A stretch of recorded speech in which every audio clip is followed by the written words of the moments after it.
Olá, vamos aprender mais, mais e mais. Como eu disse no programa anterior, um livro na prateleira não tem função nenhuma. Então a gente divulga livro para você pegar o livro, ler o livro e passar para os seus amigos lerem também.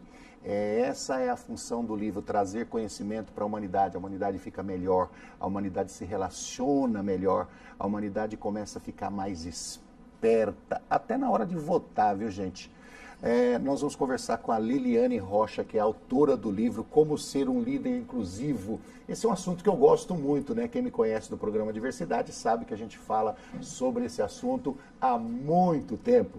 E a gente vai entrar um pouquinho profundo no livro da Liliane hoje para falar como que surgiu a ideia de escrever um livro sobre a inclusão, um líder inclusivo, preparar um líder inclusivo. Tudo bem com você, Liliane? Tudo bem com você, Roberto. Obrigada pelo convite para estar aqui falando desse tema que é tão importante, tão fundamental para a sociedade e para o mundo hoje em dia, né? Você já é consultora de inclusão há muito tempo? Eu trabalhei 13 anos em grandes empresas com o tema de sustentabilidade e diversidade e há 2 anos e 7 meses eu abri minha consultoria, que é a Gestão Kairos, e estou atuando novamente com grandes empresas, levando esses temas de sustentabilidade e de diversidade para a agenda corporativa. Eu começo a entrevistar as pessoas aqui e a gente bate um papo antes e a gente vai ficando mais amigo e de repente tem falhas na apresentação do programa, certo? Eu já comecei a falar com a maior intimidade, a Liliane, mas é a Liliane Rocha, certo? Não falei o sobrenome. É assim, vai acontecendo falhas por causa da intimidade. Mas isso é bom, a gente fica mais solto, né, no programa. Liliane, esse livro, ele tinha o objetivo de... O livro ele tem o objetivo de sensibilizar a população em geral para o tema de diversidade. Então, ao longo desses 13 anos trabalhando em grandes empresas, empresa do setor financeiro, empresa do setor de eletrônicos, empresa do setor bancário, da mineração, eu fui percebendo o quanto, apesar do tema estar avançando, ainda há um entrave quando a gente fala de diversidade nas organizações e com lideranças. Então, ainda há uma dificuldade de falar sobre equidade de gênero, homens e mulheres, sobre a questão racial, sobre pessoas com deficiência, sobre LGBT, sobre pessoas de diferentes idades, idosos, jovens, diversidade religiosa. Então, pensando que o fator de inclusão é um diferencial para a liderança, para as empresas, para o poder público, para organizações sociais, para todo mundo, eu resolvi fazer esse livro, Como Ser um Líder Inclusivo. Então, o livro é indicado para os líderes de empresa, é isso? O livro é indicado para toda e qualquer liderança, né? Eu tenho brincado assim, você é mãe, você é pai, você é um líder na sua casa? Compra o livro e dá uma lida. Você é um líder religioso? Compra o livro. É de organização social, é de um movimento, do poder público, é um formador de opinião, um jornalista, é de empresa? O livro, ele com certeza ele vai te ajudar a entender um pouco mais sobre o que é diversidade, o que é valorização da diversidade e como colocar na prática, na gestão e nas suas ações. Você está falando isso, me vem à cabeça uma coisa contrária. Você imagina um líder, né? Seja um líder religioso, seja um líder familiar, um líder de empresa, que ele seja preconceituoso ao extremo, né? E ele é um formador de opinião. Quantas sementes ruins essa pessoa pode plantar aí no decorrer da vida? Quantas questões de brigas, né? De discriminação, de separação de pessoas, quando essa pessoa não tem o mínimo conhecimento da diversidade, ou não tem o mínimo de aceitação sobre isso. O livro pode ser pretensioso nesse ponto de pegar uma pessoa que é discriminadora, é preconceituosa e de repente trazer uma nova visão?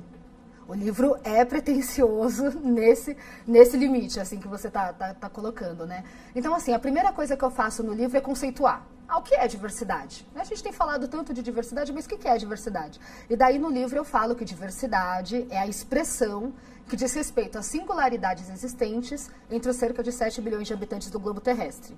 Portanto, eu sou diversa, você é diversa, a audiência que está nos assistindo é diversa. E, portanto, a diversidade ela é uma realidade, ela não é uma escolha. A escolha é a inclusão. Eu quero trabalhar com o diferente, eu quero trazer todas as pessoas para estar junto comigo. E daí eu dou um avanço. O que é valorização da diversidade, então? Valorização da diversidade é criar um ambiente onde todos possam conviver de forma harmônica e sejam igualmente capazes de concretizar o seu potencial e atingir o seu objetivo. Então, acho que a primeira coisa que acontece com alguém preconceituoso quando ele começa a ler o livro, provavelmente é pensar, opa, eu também sou diverso, esse livro também está falando comigo. Eu também estou incluído nesse livro. As pessoas que eu conheço, o mundo ao meu redor, o mundo é diverso. Né? E daí ele vai provavelmente se ver nesse dilema de eu quero ser inclusivo? E qual que é a importância de eu ser inclusivo? E daí eu entro para essa linha de argumentação. Pessoa preconceituosa é burra, né? Eu falo que toda discriminação, todo preconceito é um desconhecimento. Falta uma informação para aquela pessoa. Ignorância. É uma ignorância. Uma vez eu cheguei com uma pessoa que era preconceituosa e conversando com ele, eu falei assim, escuta, você gostaria que o mundo fosse igual a você? Né? O mundo seria chato. Mas não é porque você é chato, eu falei, porque o mundo seria chato se todo mundo fosse igual a mim. Se todo mundo fosse igualzinho, né, o mundo nem teria evoluído. Né? Nós estaríamos lá na caverna. A sua mulher é diferente de você. Os seus filhos são diferentes de você. Né? O seu irmão é diferente de você. Seu pai é diferente de você. Ou seja, você é único. Exato. E todo mundo que está ao seu redor é diferente de você. Se você tiver um irmão gêmeo, é diferente de você. É verdade. Então, isso é diversidade. É o fato de você valorizar aquela pessoa que está na sua frente, que te traz um momento único de aprendizado. Porque ela é diferente. Porque ela tem um pensamento diferente. Sim.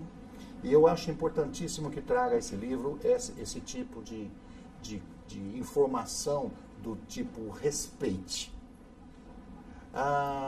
Você distribui em palestras esses livros? Vende? Como é que adquire esse livro? O livro ele foi lançado pela Editora Scortese, então ele está à venda no site da Editora Scortese, www.scortese.com.br, e ele está à venda também na Livraria Cultura e na Martins Fontes.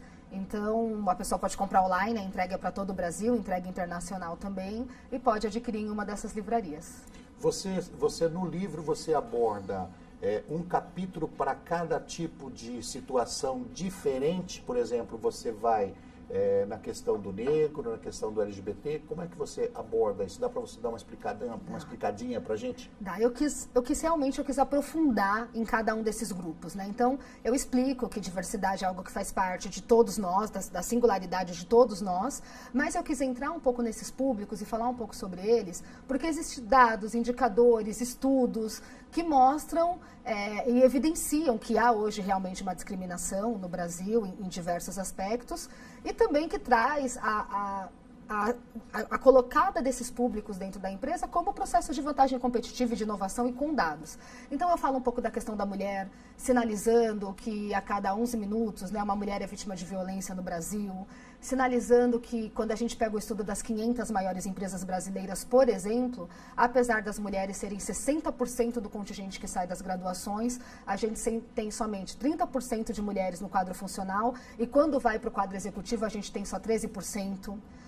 Coloca ali que o Brasil, em termos de mulher, na participação política, está atrás de países como Ruanda, como Afeganistão, como Índia, contrariando o nosso senso comum. Né? A gente pouco vota em mulheres. Trago a questão do negro, também compartilhando um pouco desses dados. Então, a gente sabe que a gente teve... a população maior do Brasil que hoje. Que é 53% da população do Brasil. Toda vez que a gente fala de minoria, a gente vai olhar e é a maioria. É a maioria. Se juntar todo mundo, a mulher então... é minoria, não, ela é maioria. O negro é minoria, não, é maioria. Deficiente é minoria, não, já está maioria também. É isso mesmo. Então, nós temos discriminações pelas maiorias. Certo? Mas a discriminação ela é diferenciada, por exemplo, a discriminação em cima da mulher é diferente da discriminação em cima do negro? Ela é diferente em cima da discriminação da pessoa com deficiência?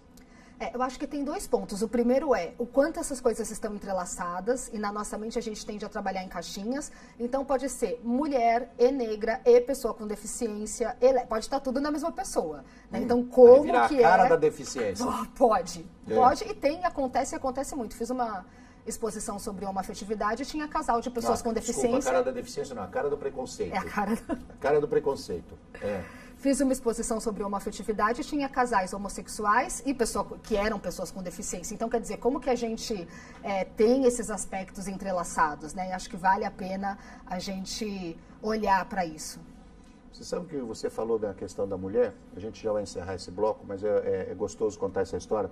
Escutei de um escritor francês, não me lembro agora o nome dele, ele dizia o seguinte: a mulher, ela é uma filósofa, por nascimento, pela sua criação, né? Levando-se em conta do Adão e Eva, levando-se em consideração que existiu Adão e Eva, não se fala de maçã na Bíblia.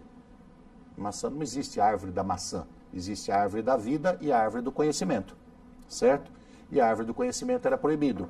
O Adão, muito como homem, recuou, ficou na dele, né? Medão, e a mulher foi lá na árvore do conhecimento e experimentou a árvore do conhecimento. Então a mulher foi atrás do conhecimento primeiro.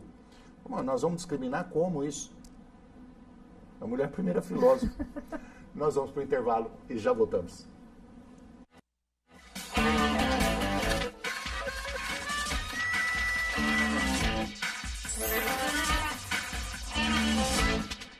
Estamos de volta com o programa Capítulo à Parte e nós estamos entrevistando hoje a Liliane Rocha, que é autora do livro Como Ser um Líder Inclusivo, um livro que eu acredito que deve fazer assim uma diferença enorme nas instituições, sejam elas quais forem, como foi falado aqui no primeiro bloco, que instituições pode ser a instituição familiar, a instituição de negócio, a instituição de escola religiosa e uma empresa. Eu vou iniciar o segundo bloco pedindo para a Liliane ler uma partezinha do livro para a gente. Pode ser? Pode ser. Ainda há uma última reflexão, já estou na conclusão aí, né, dessa parte. Muitos dizem que a população negra é aceita. Neste sentido, há outro diálogo que tenho repetido à exaustão. Em que campo se dá essa aceitação? Possivelmente, quando o negro está em um lugar no qual o senso comum espera que ele esteja, realmente não sofrerá preconceito. Por exemplo, não me recordo de ter sofrido discriminação indo à feira, no ponto de ônibus, nos trabalhos que realizo em comunidades vulneráveis por todo o país. Mas sim, sofri discriminação quase todas as vezes que estava em lugares nos quais eu, como negra, não era esperada. Indo visitar uma amiga em prédio de classe alta em São Paulo, tentando realizar uma compra para a viagem internacional, entrando na primeira classe de um determinado voo. Pesado isso, hein? O livro se baseia em entrevistas com o pessoal que coloca para você momentos em que sofreram discriminações aí por diante? Eu brinco no livro que quando a gente começa a trabalhar com diversidade, você vira praticamente um padre. As pessoas vêm falar com você em confissão. Então, ao longo dos últimos 13 anos trabalhando em empresa, eu tive uma série de pessoas da comunidade LGBT vindo conversar comigo. Você acredita que eu não fui promovido? E a justificativa é que eu não fui promovido porque eu sou homossexual? Falaram isso realmente, né, na minha presença? Ou mulheres de diversas empresas. Fui demitida durante a licença maternidade, o que eu faço? Chegam a ouvir isso? Chega. Eu cito alguns casos assim no livro que eu acho interessante, porque são casos correntes, caso do hoje, e que o nosso padrão mental faz a gente pensar que eles não acontecem mais, mas eles continuam acontecendo. As histórias do livro são extremamente recentes e reais, diversas, né? Às vezes eu uso um personagem, mas eu ouvi de 10 pessoas. E essa é a realidade hoje. Aí você escuta o cara contando isso para você, quase como um confessionário, você fala assim, pode contar para mim que é um confessionário que eu vou escrever um livro. Eu mudo o nome das pessoas, assim, realmente eu conto de uma forma bem genérica os casos e histórias. Mas, inclusive, porque eles se repetem, né? Quase como se fosse uma persona. Eu não conheço um único homossexual que deixou de ser promovido ou contratado por ser homossexual. Eu não conheço, infelizmente, uma única mulher que foi demitida sob a licença maternidade. Ou um único negro que ouviu de um chefe numa empresa que ele precisava fazer, uma mulher que precisava fazer chapinha, porque ficava com uma aparência mais corporativa do que com o cabelo cacheado. Então, é praticamente uma persona, porque as histórias elas se repetem muito. Essas histórias que são contadas assim a quatro paredes, a pessoa tem medo de divulgar no público, tem vergonha, né? Principalmente vergonha de contar, e você traz no livro, eu acho que é importantíssimo isso. As pessoas não deveriam ter vergonha de contar suas histórias, não. Ela deveria chegar numa autora de livro como você, contar as histórias e falar assim, não, publique. E pode colocar meu nome, porque sofri isso. Se ela já sofreu, ela já sofreu. não vai sofrer de novo. E quanto mais se falar, quanto mais se divulgar, quanto mais esse livro for lido, quanto mais se falar a respeito dessas histórias incríveis, maldosas, chatas, né, que as pessoas passaram, o mundo começa a ficar melhor. E esse livro tem essa função, melhorar a qualidade de vida do relacionamento. Sim, esse livro ele tem essa função. É um livro que ele busca construir conhecimento com todo mundo que tiver acesso e contato com ele. Então, por isso, de novo, né, que eu trago dados indicadores. Então, é assim, é para ver que não é um caso isolado. Né? Se eu falo que só 4,7% de negros estão na liderança das 500 maiores empresas, só 0,6% de pessoas com deficiência, não chega a 1%, estão na liderança das 500 maiores empresas. Então, as pessoas que estão hoje nas empresas ou galgando outras posições e têm encontrado obstáculos, elas sabem que elas não estão sozinhas, porque há indicadores. E quando eu trago a história dessas pessoas, nessas histórias que se repetem, a pessoa ela pode olhar o livro e falar, nossa, isso também aconteceu comigo, né? E eu não estou só. Então, como que eu faço para mudar essa realidade se eu não estou sozinho? Mas muitas vezes as pessoas passam por situações em que ela acha que ela é única, né? E quando isso é divulgado, ela percebe que não é única. É o caso, por exemplo, de estupradores, né? Aí uma pessoa vai lá e tem a coragem de denunciar o cara. Denuncia o cara, em seguida, depois que ele foi denunciado, aparece mais 20, 30, 40 vítimas. É mais ou menos isso. Dentro da empresa, você acha que esse livro traz esse tipo de repercussão? Ou seja, as pessoas começam a ler dentro de uma indústria, começam a ler o livro, poxa vida, eu sofri um caso assim. Ela pode recorrer ao RH, ela pode recorrer a alguém e falar, olha, eu tenho uma história parecida com essa, e acontecer uma revolução dentro da empresa, uma revolução positiva de mudança de hábitos, de pensamento? Eu espero que sim.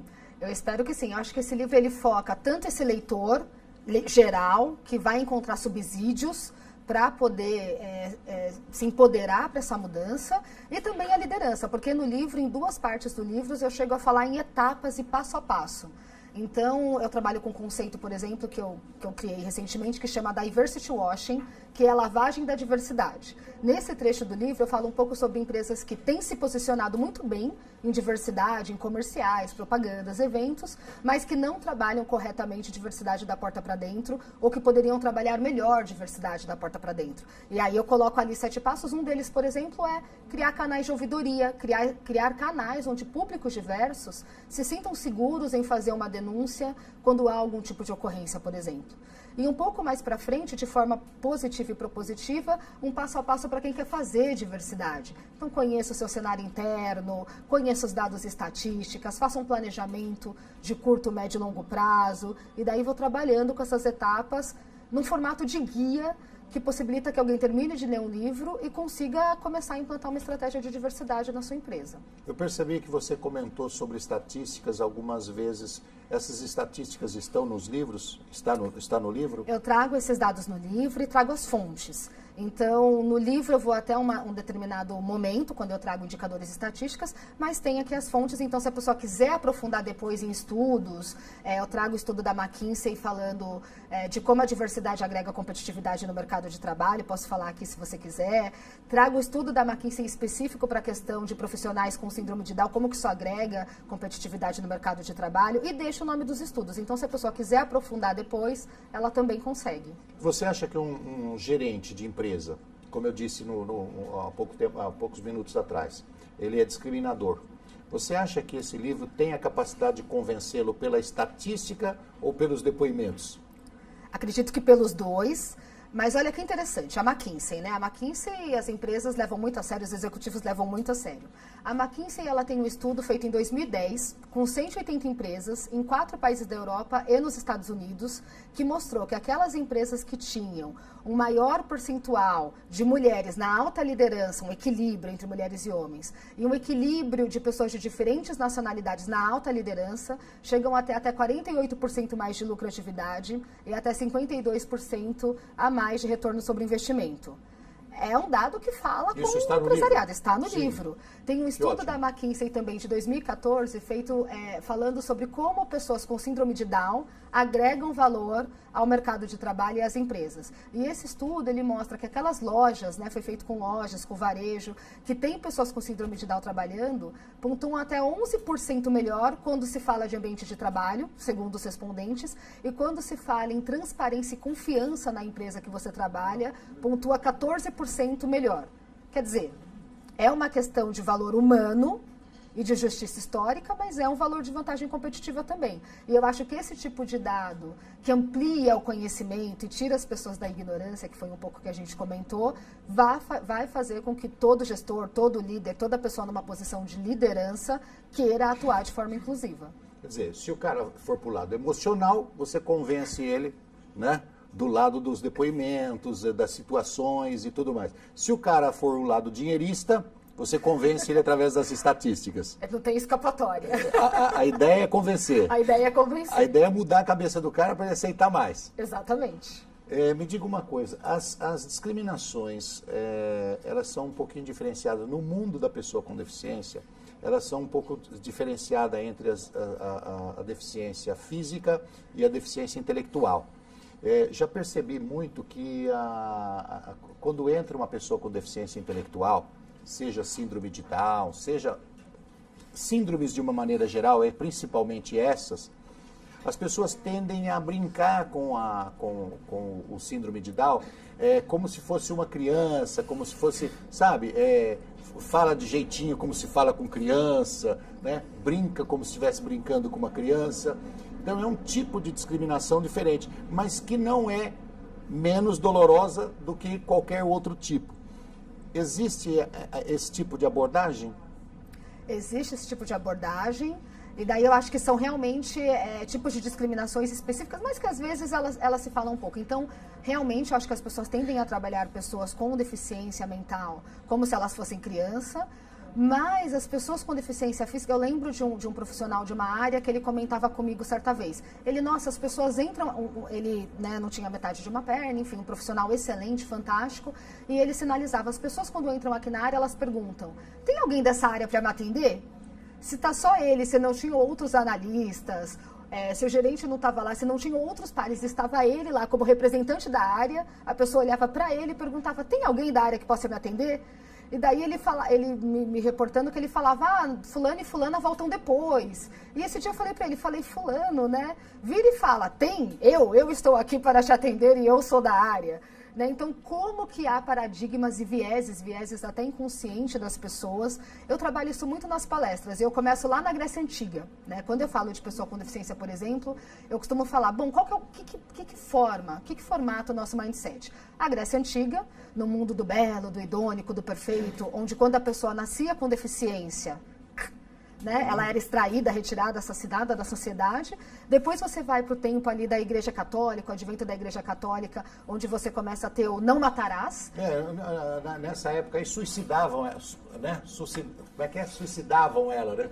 Suicidavam ela. E aí, né, mas fica um pouco mais, não pode matar por causa do não matarás da Igreja Católica. Daí você avança para a Revolução Burguesa, começa a ter um entendimento da deficiência como algo natural. Mas não está escrito lá, não torturarás. Mas não torturarás e nem integrarás a sociedade. Não torturarás. Eu não matava, mas torturavam a vida inteira. A vida inteira. E só depois das grandes guerras, né, onde a pessoa sai do seu país como um herói de guerra e volta muitas vezes uma pessoa com deficiência, é que a gente começa a ter um avanço efetivo em legislação, em entendimento da sociedade, em estudos, em assistividade. E mesmo assim a gente ainda encontra esses gaps que a gente tem hoje na sociedade, como eu disse, repetindo, né, não chega a ser 0,6% pessoas com deficiência na liderança das 500 maiores empresas. É um livro pequeno, mas parece um conteúdo fortíssimo. Né? Eu trago bastante. Esse é o seu bastante primeiro conteúdo. livro? Esse é o meu primeiro livro. Esse livro ele é engraçado. Esse livro ele estava escrito desde 2013. E como tem mais 2, 3 livros lá escritos, engavetados. E daí, recentemente, eu participei de uma conferência global de Londres, representando o Brasil, falando sobre diversidade no Brasil. E quando terminou a entrevista com a conferencista de Londres, ela falou, nossa, mas você é a única pessoa que palestrou que trouxe tanto dado, por que você não escreve um livro? Eu falei, eu já tenho um livro escrito, mas acho que o pessoal não vai se interessar e tudo. E aí ela foi tão enfática quando ela falou do livro, que em uma semana eu diagramei o livro, mandei para correção e ele foi lançado. E aí a Scortese se interessou, que para mim foi gratificante, e o livro foi lançado. Trazendo um roteiro da sua vida profissional. Trazendo um roteiro da minha vida profissional. Sua vida profissional sempre foi essa? Sempre foi essa, inclusão. Olha, se vocês querem um livro gostoso, quando a gente fala de líder inclusivo, geralmente a gente pensa em liderança dentro da indústria, dentro da empresa, né? Então, como nós já citamos, a Liliane Rocha citou, você pode ser um líder dentro da religião, dentro de casa, dentro da comunidade, dentro do clube, né? O clube que você joga, né? Dentro do carteado, qualquer coisa. Torcedor da Portuguesa, junto o grupo lá, você pode ser um líder, eu sou torcedor da Portuguesa. Então, como ser um líder inclusivo? Esse livro é bom, leitura fácil e traz um bom entendimento para relacionamentos sociais, relacionamentos empresariais. Nós agradecemos a você, Liliane, que escreveu o livro melhorando aí a nossa performance.